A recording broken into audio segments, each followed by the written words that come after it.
শেখ হাসিনার কপাল খুলে দিল আমেরিকা। এখন বল শেখ হাসিনার কোর্টে, শুধুমাত্র শেখ হাসিনা সেই দাবার আড়াই চালটা দেবেন, দিয়ে তিনি বাংলাদেশে প্রত্যাবর্তন করবেন। বাংলাদেশের সাবেক প্রধানমন্ত্রী আওয়ামী লীগের সভানেত্রী শেখ হাসিনার সঙ্গে ফোন আলাপ করেছেন মার্কিন জাতীয় গোয়েন্দা সংস্থার পরিচালক তুলসী গাবাট। আওয়ামী লীগের শীর্ষ নেত্রী বাংলাদেশের সাবেক প্রধানমন্ত্রী শেখ হাসিনা তার প্রত্যাবর্তন ঘটছে এবং ডিসেম্বর মাসেই তার প্রত্যাবর্তন ঘটবে। যে আওয়ামী লীগকে ইতিমধ্যেই নিষিদ্ধ করে দেওয়া হয়েছে বাংলাদেশে, সেই আওয়ামী লীগের নেতারা নেত্রীরা ফিরবেন সসম্মানে। আর গোটা প্ল্যানটা দিল্লিতে বসে সাজাচ্ছেন শেখ হাসিনা। শেখ হাসিনা সংবিধান অনুযায়ী, আইন অনুযায়ী বৈধ বাংলাদেশের প্রধানমন্ত্রী। এখনো প্রধানমন্ত্রী হিসাবে শেখ হাসিনা দেশে ফিরে আসতে পারেন, এরকম সম্ভাবনা আছে। যে বর্তমান সংবিধান অনুযায়ী আওয়ামী লীগ 29 সাল পর্যন্ত বাংলাদেশের বৈধ একটা সরকার। বিএনপি, জামাত, এনসিপির যখন মনোনয়ন নিয়ে তোড়জোড় চলছে, তখন কি খবর আওয়ামী লীগের কিংবা জাতীয় পার্টির কিংবা 14 দলে যারা রয়েছেন তাদের কি খবর? তারা কি নির্বাচনের প্রস্তুতি নিচ্ছেন? তাদের এক ধরনের প্রস্তুতি শুরু হয়ে গেছে ভেতরে ভেতরে। বাংলাদেশে একটি নির্বাচন খেলা খেলবেন, এই খেলা খেলতে দেওয়া হবে না। প্রধানমন্ত্রী শেখ হাসিনাকে পাশ কাটিয়ে এই খেলা খেলতে দেওয়া হবে না।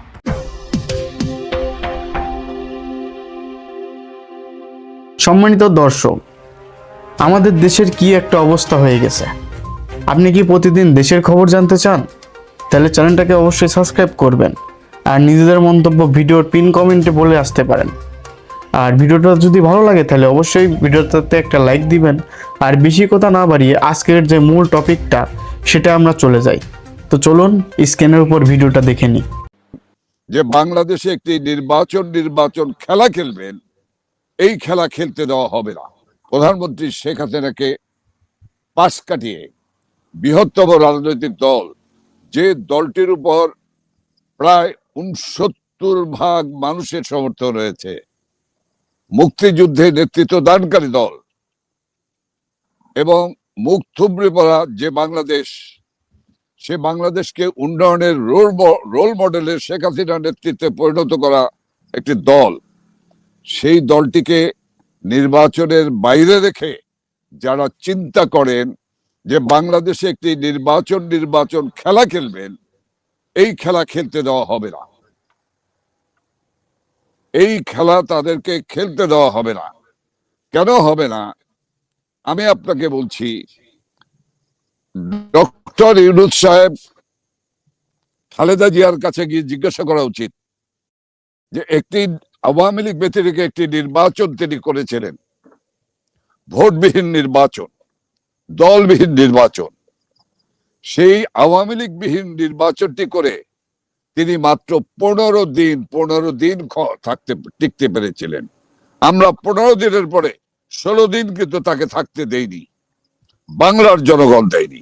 এই ডক্টর ইউনূস এবং তার বিদেশ থেকে আমদানিকৃত মালগুলি, সরি ফর ল্যাঙ্গুয়েজ, বা মানুষগুলিকে দিয়ে এই রাষ্ট্র পরিচালনা করে রাষ্ট্রটিকে এই 14 মাসে ধ্বংসের লীলাভূমিতে পরিণত করেছে, মানুষের জীবনে অনিশ্চয়তা এনেছে। কাজেই মূল জায়গায় যেতে হবে, সেটি হলো অবৈধভাবে ক্ষমতা দখলকারী ইউনূস, মতলববাজ ইউনূস, জঙ্গি ইউনূসের নেতৃত্বে কোন নির্বাচন বাংলাদেশের মাটিতে হতে পারে না এবং হতে দেওয়া হবে না। শেখ হাসিনার কপাল খুলে দিল আমেরিকা। কেন এই কথা বলছি আলোচনা থেকে তা আপনারা বুঝতে পারবেন। শেখ হাসিনার কপাল খুলে দিয়েছে আমেরিকা। এখানে আরো একটি বিশেষ কারণ আছে। আমাদের বাংলাদেশের সাবেক প্রধানমন্ত্রী আওয়ামী লীগের সভানেত্রী শেখ হাসিনা এই মুহূর্তে নিরাপত্তা জনিত কারণে ভারতে অবস্থান করছেন। ভারতে অবস্থান করে তিনি সারা পৃথিবী থেকে আওয়ামী লীগের পক্ষে সমর্থন যোগান দেওয়ার জন্য চেষ্টা করছেন, সমর্থন আদায় করার চেষ্টা করছেন। ইতিমধ্যে আমরা জানতে পেরেছি, বেশ 2 দিন আগে থেকেই এই আলোচনাটা চলছিল, কিন্তু আমি ব্যক্তিগতভাবে নিশ্চিত না হতে পারার কারণে আপনাদের সামনে উল্লেখ করিনি। আজকে আমি মোটামুটি নিশ্চিত হয়েছি। ভারতের প্রথম শ্রেণীর গণমাধ্যমগুলো প্রকাশ করছে বাংলাদেশের সাবেক প্রধানমন্ত্রী আওয়ামী লীগের সভানেত্রী শেখ হাসিনার সঙ্গে ফোন আলাপ করেছেন মার্কিন জাতীয় গোয়েন্দা সংস্থার পরিচালক তুলসী গাবাট। তাতে করেই এখন আলোচনা চলছে শেখ হাসিনাকে নিয়ে, তাতে করেই হঠাৎ করে ব্যাপক প্রাসঙ্গিক হয়ে উঠেছে শেখ হাসিনা। শেখ হাসিনার সাথে তুলসী গাবার্ড ফোন আলাপ করেছেন, তবে সেখানে কি আলাপ করেছেন সে সম্পর্কে আমরা তেমন কিছু জানি না। তবে তুলসী গাবার্ডের সাথে শেখ হাসিনার আলোচনা হয়েছে সেটা মোটামুটি নিশ্চিত করেই বলা যাচ্ছে তুলসী গাবার্ডের সাথে শেখ হাসিনার আলোচনা হয়েছে। এবং আরেকটা জিনিস লক্ষ্য করেন, বাংলাদেশে যে সরকার পরিবর্তন ঘটেছে, আওয়ামী লীগ সরকারের পতন ঘটেছে, এই যে আমেরিকান ডিপ স্টেট তারা যে এখানে কাজ করেছে প্রত্যক্ষ এবং পরোক্ষভাবে, এতে কি আমেরিকান লাভবান হয়েছে? এখন এই মুহূর্তে বলা হচ্ছে আমেরিকান ডিপ স্টেট বাংলাদেশে ফেল করেছে, এখান থেকে তারা যা বাস্তবায়ন করতে চেয়েছিল, বাংলাদেশে যা বাস্তবায়ন করতে চেয়েছিল সেখানে তারা ব্যর্থ হয়েছে। বিশেষ করে বলা হয়ে থাকে এই অন্তর্বর্তী সরকারে যারা আছেন তাদের মধ্যে অনেকেই আছেন আমেরিকা নিজেরাই তাদেরকে নিয়োগ দিয়েছে, কিন্তু তারা আমেরিকান এজেন্ডা বাস্তবায়ন করতে ব্যর্থ হয়েছে। যার কারণে এই মুহূর্তে আমেরিকা মনে করছে বাংলাদেশে অনাকাঙ্ক্ষিতভাবে যে সরকারের পরিবর্তন ঘটেছে, আমেরিকান ডিপ স্টেটের হস্তক্ষেপে যে আওয়ামী লীগ সরকারের পরিবর্তন ঘটেছে, এটি তাদের ভুল পররাষ্ট্রনীতি ছিল, তাই তারা এখন সেই ভুলটাকে শুধরাতে চাচ্ছে। তাতে করেই অনেকেই বলার চেষ্টা করছে, বিশেষ করে ভারতের গণমাধ্যমগুলো বলার চেষ্টা করছে শেখ হাসিনার কপাল খুলে গেল। শেখ হাসিনার কপাল খুলে দিয়েছে খোদ আমেরিকা।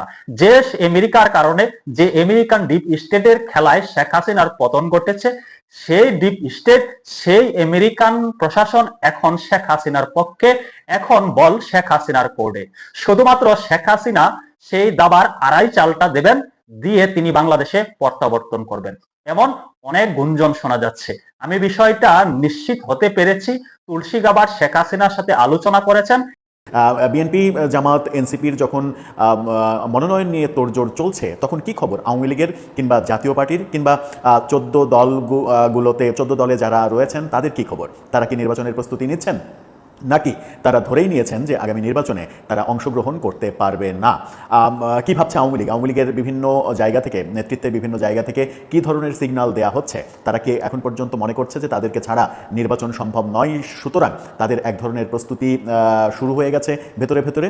একটু আলোচনা করে বোঝার চেষ্টা করবো যে আওয়ামী লীগ কী ভাবছে, জাতীয় পার্টির কি অবস্থা, আগামী নির্বাচনে তারা অংশগ্রহণ করতে পারছে কিনা আদৌ, নাকি এই ভাবনাটা তাদের মাথার মধ্যে কোনো কাজই করছে না। এরকম মুহূর্তে আওয়ামী লীগ কী ভাবছে এবং জাতীয় পার্টির কি অবস্থা? জাতীয় পার্টির এখন পর্যন্ত নির্বাচন নিয়ে কোনো ধরনের প্রস্তুতি চোখে পড়ছে না, কারণ তাদের সর্বশেষ যে ভাঙন, আনিসুল ইসলাম মাহমুদরা যে জাতীয় পার্টি থেকে বেরিয়ে গিয়ে আলাদা সম্মেলন করলেন তারা, এবং তারা এখন দাবি করছে তারাই মূল জাতীয় পার্টি, এরকম দাবি কিন্তু জাতীয় পার্টির এরশাদের আমল থেকেই আমরা বিভিন্ন জন বেরিয়ে যে মূল জাতীয় পার্টির দাবি করার ইতিহাসটা দেখেছি। এমনকি রওশন এরশাদের নেতৃত্বে আলাদা জাতীয় পার্টি হয়েছে, তারা পর্যন্ত এখন পর্যন্ত তারাই মূল জাতীয় পার্টি, এই স্বীকৃতি নির্বাচন কমিশন থেকে পায়নি। আনিসুল ইসলাম মাহমুদরাও স্বীকৃতি চাইছে, সেই প্রেক্ষাপটে স্বীকৃতিটা শেষ পর্যন্ত আনিসুল ইসলাম মাহমুদদের যদি নির্বাচন কমিশন দিয়েও দেয়, তবুও অবাক হওয়ার কিছু থাকবে না, এবং সেই জাতীয় পার্টিকে সরকার যদি নির্বাচনে আনে অবাক হওয়ার কিছু থাকবে না। কারণ জি এম কাদেরের নেতৃত্বে যে জাতীয় পার্টি, মূলত লাঙ্গলের যে জাতীয় পার্টি, সেই জাতীয় পার্টিকে যেন নির্বাচন করতে না দেওয়া হয়, সেই কারণে সরকারের ঘনিষ্ঠ দল হিসেবে পরিচিত এনসিপি এবং জামাতের যথেষ্ট আপত্তি রয়েছে। যদিও বিএনপির অবস্থান যে কোনো দলকে বাদ দিয়ে নির্বাচন করা যাবে না, কিন্তু বিএনপির দোদুল্যমান অবস্থানটাও আমরা দেখেছি, বিভিন্ন সময় বিভিন্ন অবস্থান তারা নিয়েছে। এবার আসি আওয়ামী লীগের দিকে। আওয়ামী লীগ কী ভাবছে? আওয়ামী লীগ কি আগামী নির্বাচনে অংশগ্রহণ করার কথা মাথায় রেখে প্রস্তুতি নিচ্ছে? সর্বশেষ যেটা আমরা দেখলাম 29শে অক্টোবর শেখ হাসিনার যে সাক্ষাৎকার প্রকাশিত হলো রয়টার্স, এএপি এবং ইন্ডিপেন্ডেন্টে, সেই সাক্ষাৎকারে শেখ হাসিনা কিন্তু একটা বার্তা দিয়েছিলেন, সেটা হচ্ছে যে আওয়ামী লীগকে ছাড়া কোনো নির্বাচন হবে না, এবং সেই নির্বাচন হলে তারা নির্বাচন বয়কট করবে, অর্থাৎ তাদের নেতাকর্মীরা ভোট কেন্দ্রে যাবেন না, সেই ক্ষেত্রে ভোটার উপস্থিতি অনেক কম হবে, এটা তো ধরে নেওয়াই যায়। সেটা সাক্ষাৎকারের প্রকাশ্য কথা, কিন্তু ভেতরের কথা কি? ভেতরের কথা মানে কি আলাদা, নাকি একই কথা? ভেতরে ভেতরে আওয়ামী লীগ এক ধরনের প্রস্তুতি রাখছেন, এই তথ্য বেশ কিছুদিন আগে দিয়েছিলেন আওয়ামী লীগের মুখপাত্র হিসেবে মোটামুটি পরিচিত, আনুষ্ঠানিক না হলে অনানুষ্ঠানিক মুখপাত্র হিসেবে কাজ করছেন যিনি, সাবেক তথ্য প্রতিমন্ত্রী মোহাম্মদ এ আরাফাত। মোহাম্মদ এ আরাফাত বলেছেন যে আওয়ামী লীগ যে কোনো মুহূর্তে অনেক অল্টারনেটিভ তৈরি করেও 300 আসনে নির্বাচন করার মতো সক্ষমতা রাখে, এবং আমরা দলীয়ভাবে 300 আসনেই মনোনয়ন দেওয়ার ব্যাপারে সিদ্ধান্ত নিয়ে রেখেছি। অর্থাৎ 300 আসনে কারা প্রার্থী হবেন এই পরিবর্তিত পরিস্থিতিতে যদি আওয়ামী লীগকে নির্বাচন করতে দেওয়া হয়, সেই প্রস্তুতি আওয়ামী লীগের রয়েছে বলে মোহাম্মদ এ আরাফাত বলেছিলেন। কিন্তু বাস্তবতা কি? মাঠের বাস্তবতা কি? মাঠের বাস্তবতা হচ্ছে যে 300 আসনে যারা প্রার্থী হতে পারেন এরকম সম্ভাব্য কোনো নেতা এলাকায় নেই। হয় এলাকা থেকে অন্য এলাকায় আছেন, অথবা ঢাকায় আছেন, বিভিন্ন জায়গায়, কিংবা বিদেশে পালিয়ে আছেন। এরকম অবস্থানে আওয়ামী লীগের আদৌ নির্বাচন করার জন্য 300 আসনে 300 জন ক্যান্ডিডেট খুঁজে পাওয়াটা মুশকিল হবে। ক্যান্ডিডেট খুঁজে তারা হয়তো পাবে, কিন্তু যারা এমপি হওয়ার যোগ্য, মানে প্রতিটা আসনেই তো অন্তত 3-4 জন যোগ্য মানুষ থাকেন, সেরকম 3-4 জন পর্যন্ত কিংবা 10 জন পর্যন্ত নেতৃত্ব আমার মনে হয় যে আওয়ামী লীগের কোনো আসনে কোনো এলাকাতেই অবস্থান করছেন না। কারণ তাদের বিরুদ্ধে নানা রকমের মামলাবাজির ঘটনা আমরা গত 15 মাসে দেখেছি। সেটা সত্য হোক মিথ্যা হোক, তাদের নামে বহু মামলা দেওয়া হয়েছে। এমন কোনো আওয়ামী লীগের নেতা নেই যার নামে একাধিক মামলা দেওয়া হয়নি। সেটা আওয়ামী লীগের পৌরসভা চেয়ারম্যান হন, কিংবা উপজেলা চেয়ারম্যান হন, কিংবা ইউনিয়ন চেয়ারম্যান হন, কিংবা ইউনিয়ন মেম্বার হন, পৌরসভার কাউন্সিলর হন, কিংবা এমনি নেতা হন। মোটামুটি মোটা দাগে যারা মানে গোনার মধ্যে পড়েন যে সকল নেতৃত্ব, তারা কেউই এলাকায় অবস্থান করছেন না। যখন ডিসেম্বরের প্রথমার্ধে তফসিল ঘোষণা করা হবে, এরকম ঘোষণা নির্বাচন কমিশন থেকে দেয়া হয়েছে, তখন সেই সময়টা আসতে আর জাস্ট 1 মাস সময়। সেই 1 মাসের মধ্যে বাংলাদেশের রাজনীতিতে এমন কোনো বড় পরিবর্তন আসার কোনো মানে সম্ভাবনা নেই যে এই 1 মাসের মধ্যে অনেক কিছু পরিবর্তিত হয়ে যাবে। পরিবর্তিত পরিস্থিতিতে আওয়ামী লীগের নেতাকর্মীরা এলাকায় গিয়ে তাদের রাজনৈতিক কার্যক্রম পরিচালনা করতে পারবে। আওয়ামী লীগের কার্যক্রমের উপরে নিষেধাজ্ঞা তুলে নেওয়া হবে। তাদের নেতাদের বিরুদ্ধে যে সকল ভুয়া মামলা দেওয়া হয়েছে, যেগুলো ভুয়া মামলা, কিছু রিয়েল মামলা তো আছেই, যেগুলো ভুয়া মামলা দেওয়া হয়েছে সেগুলো সরকারের পক্ষ থেকে পুলিশকে নির্দেশ দেওয়া হবে যে কোনো ভুয়া মামলায় কাউকে যেন গ্রেপ্তার করা না হয়। এই ব্যাপারগুলো, এবং আদালতের ওপরের থেকেও এক ধরনের যে মানে প্রেশার, সেই প্রেশারটা তুলে নেওয়া হবে। জামিন দেওয়ার ক্ষেত্রে আদালত যেন মানে স্বাধীনভাবে কাজ করতে পারেন, সিদ্ধান্ত নিতে পারেন, সেই ব্যাপারগুলো নিশ্চিত করতে হবে।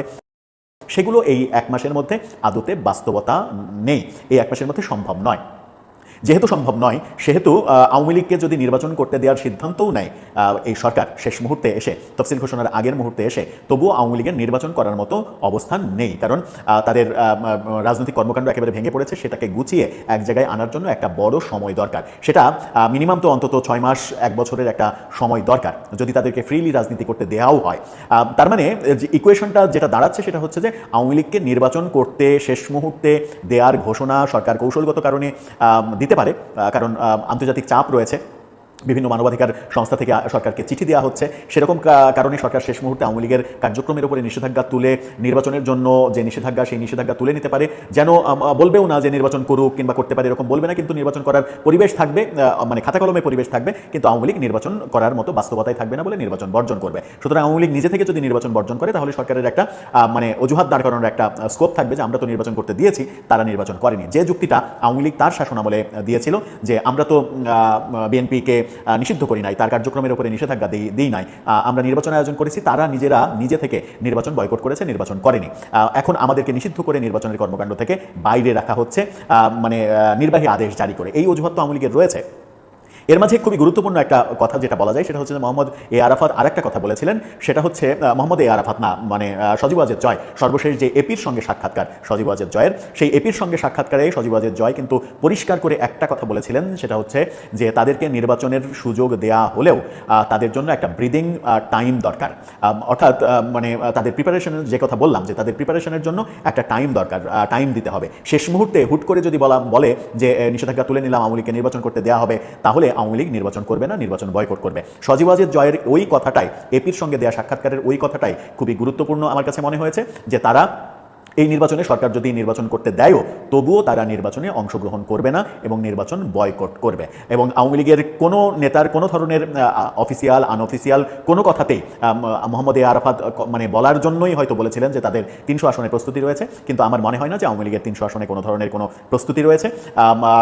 ঢাকাতে সেই প্রস্তুতি দেখা যায় না, ঢাকার বাইরে কোথাও সেরকম প্রস্তুতি দেখা যায় না। হয়তো একটা মাত্র জায়গাতে মানে যে কোনো সময় 5 দিন আগে সিদ্ধান্ত দিলেও নির্বাচন তাদের পক্ষে করা সম্ভব, সেটা হচ্ছে যে গোপালগঞ্জে। তাছাড়া অন্য জায়গাগুলোতে রাজনীতির মাঠ গুছিয়ে এনে নির্বাচন করার জন্য তাদের অনেক সময় দরকার, যেটা সঠিকভাবে সজীব ওয়াজেদ জয় বলেছিলেন যে তাদের ব্রিদিং পিরিয়ড বা ব্রিদিং টাইম দরকার। তার মানে হচ্ছে যে সিদ্ধান্ত যেটা দাঁড়াচ্ছে, বিএনপি, এনসিপি, জামাত তারা নির্বাচনের কাজে নেমে পড়লেও আওয়ামী লীগ সম্ভবত আগামী নির্বাচন করছে না, বয়কটই করছে। যদি তাদেরকে নির্বাচন করতে দেওয়াও হয়, তবে সরকার শেষ পর্যন্ত তাদেরকে নির্বাচন করতে দেবে এরকম কোনো সিগন্যাল এখন পর্যন্ত পাওয়া যায়নি।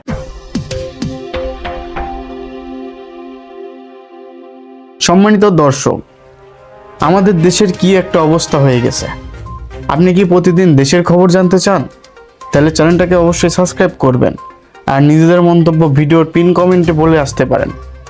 আর ভিডিওটা যদি ভালো লাগে তাহলে অবশ্যই ভিডিওটাতে একটা লাইক দিবেন। আর বেশি কথা না বাড়িয়ে আজকের যে মূল টপিকটা সেটা আমরা চলে যাই। তো চলুন স্ক্রিনের উপর ভিডিওটা দেখে নিই।